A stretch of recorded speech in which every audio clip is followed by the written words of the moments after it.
I mean, obviously, good to win 2 games in one day. We came out, I thought, in the first ball game, and we kind of kicked the ball around. We didn't feel it was a well-hit ball that Sousa makes that play 99 out of 100 times, and we turned double play there, and they ended up scoring a couple of runs, and they took advantage of it. And we had another play where we didn't make a play. We had somebody picked off, and they scored again a couple more times. And you take away those 2 plays, and we played pretty good. The weather's not great, obviously. Bad as far as, temperature and a little slick. But I like the way we pitched for the most part. And, a couple of our starters got into some jams, and they fought their way out and didn't give up big innings, gave up a run or 2, and that was it. And then we'd come in and counter. Just about every time they'd score, we'd score. And usually score more. So, I don't remember all the details of the first game since we just finished the second game, but I like the way our guys played. They competed hard, stayed into it, and they knew the importance of winning league games, and you could kind of see that. And then second game, after 2 games previously that you score a lot of runs, you're just thinking, maybe things aren't going to go your way. You're going to have to really play well, and they scored again early on us, and then but I thought Landon battled out of that first inning, only gave up 1, then we come in and punch in 5, and I think Bowles hit a homer, that 3-run homer that gave us 5. It was good to see, but I mean, we scored 50 runs in 3 games. We scored 50 runs in less than 24 hours, pretty much, and it's because our hitters, they battle and they make you throw strikes for the most part, and got a lot of big 2-out hits. Pitchers didn't walk very many people, and I just told the team, even our relievers were coming in with good lead. The game, for the most part was over, and they didn't just come in there and go through the motions. Man, they pitched, and that was really good to see. It gives the coach confidence, players confidence, and I like what I saw from our bullpen the last 3 games. How pleased are you with what you're seeing from Davlin and Kozel in particular? Well, I mean, to me, that's a super easy question to answer. I mean, those guys have been amazing. Davlin just seems like he's always on base.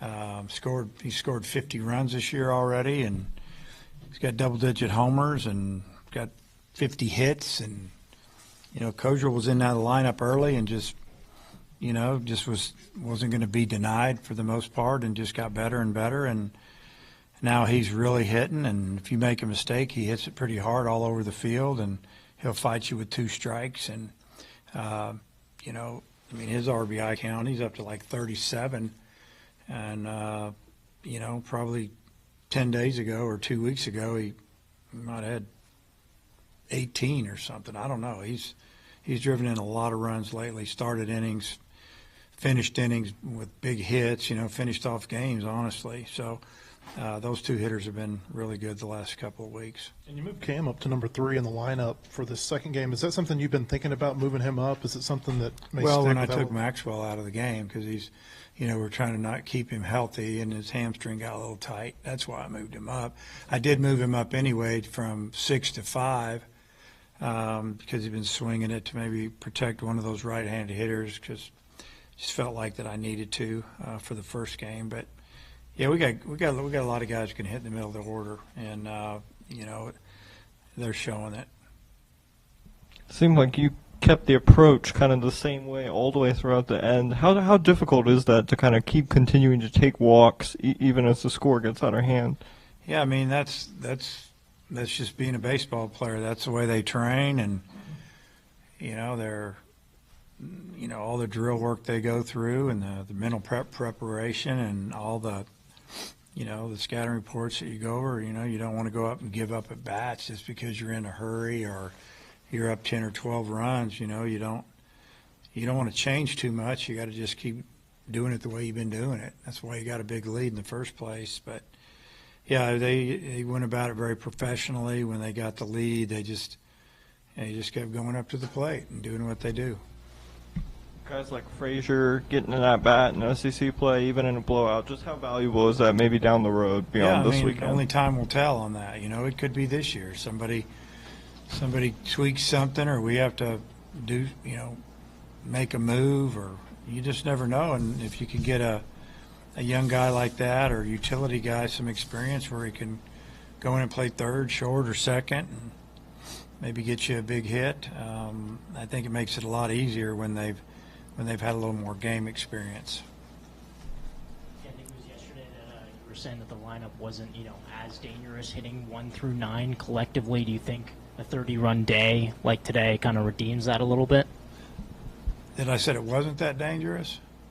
Or I guess I should say like 1 through 9, like everybody hitting 1 Yeah, through 9. yeah, and you're never going to have 9 guys going at once, but we got 2 or 3 guys that are super hot the last few days. You think about last weekend, Kozier was super hot, and a couple of other guys had good, dabbling as well. But it wasn't like you think about Vandy. I mean, the 2 of Loys didn't hit much, and yesterday they Bahava got 4 hits and 3 or 4 more today, or 5 more today, and it's hard to have that many guys. But if you can have a lineup that's 9 threatening, that's what you want. Guys that foul pitches off, and when a pitcher gets into the second and third inning, he kind of just catches his breath. You don't want him to catch his breath. You want him to think, hey, oh man, I got to face this guy. Well, I got this guy, and then this guy's waiting, and that's what wears down pitchers, not only physically but mentally. 51 runs. I mean, that's the most you guys have scored in an SEC series since '97. And in your career, have you ever played in a series as lopsided as this in conference play? I don't know. Probably not. It sounds like we haven't. There's been a lot of them. So probably at Arkansas, it's probably the most lopsided. I think you just told me that, but that's pretty good hitting teams at Nebraska. We scored a lot of runs a couple of years, so maybe we did then. But as far as here, I don't know. I guess. You said yesterday it felt like you were playing in a cloud. Cam said that you had told them maybe after the game that it felt like some of those Nebraska days. It did, with the wind, and that was a normal Nebraska day a lot of times. It was always windy. It's just a little cooler, obviously, but yeah, it's been we've had really good weather though for the most part. We've had good hitting weather. There's been some nights when the wind blew in and it knocked down a few balls, but we played in some parks where the wind's blowing out. Here it's been blowing out a little bit. But I like that we can steal a base when we need to. We go the other way. We hit line drives, and if you make a mistake, a lot of times the guys can leave the yard. So it's an offense that can win under, in any conditions, I feel like. You said that you scored 51 runs in 24 hours. You also did it in just 18 innings. I mean, basically 2 games. I mean, Yeah. just how impressive is that? Yeah, it is. It's real impressive. I mean, we took our walks. We got hit by pitches, unfortunately. When I don't like our guys getting hit by pitches at all, but if you do, it's to start an inning or keep an inning going or whatever. But we got hit by a lot of pitches, it seemed like, at least yesterday. And today, just a lot of walks and a lot of big hits. I mean, I think we had 15 hits a game, somewhere in there, and I guess 16 both games. So, yeah, it's you don't expect it. You hope you can score a lot of runs, and SEC teams they're pretty good and they're pretty powerful. And Missouri didn't have their top pitcher this weekend, and also one of their best players, their shortstop, was out, and I think he had the highest batting average on the team. So that contributed a little bit, but really it was what we did at the plate, and that was just really be relentless and not give up at bats.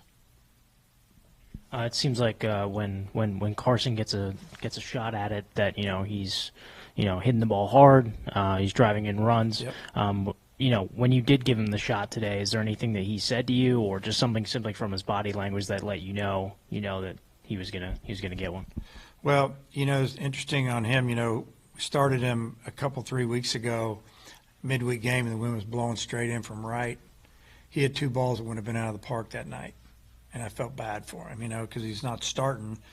And then he has a couple of really good at bats. He crushed 2 pitches, and they flew out instead of flying out of the park. And we as coaches see it, we get it. We think he can hit. We just have some really good outfielders, and we've got good defenders and good hitters left and right, and But, you know, I have no problem starting him against Friday night starter. I think he can hit him. And, you know, he's just kind of been patient, and when he gets his opportunities, whether it's a pinch hit, he doesn't just go crazy at the plate. I mean, the guy's got like 11 or 12 walks already. Seems like he sees 7 pitches every time he gets to an at bat, and he squares up a lot of pitches. So he's a definite guy that's, you know, is going to end up being a big part of our team. But, you know, down the stretch, you know, the next 30, 40 games, hopefully, you know, he gets a bunch of big hits and he'll get some starts. One of those relievers you brought in today was Christian Fouch. How good was it to see him come in and pitch the way he did? Yeah, it was great. I watched his bullpen the other day. He didn't know I was. He threw it inside, and I was up in the weight room looking down through the window.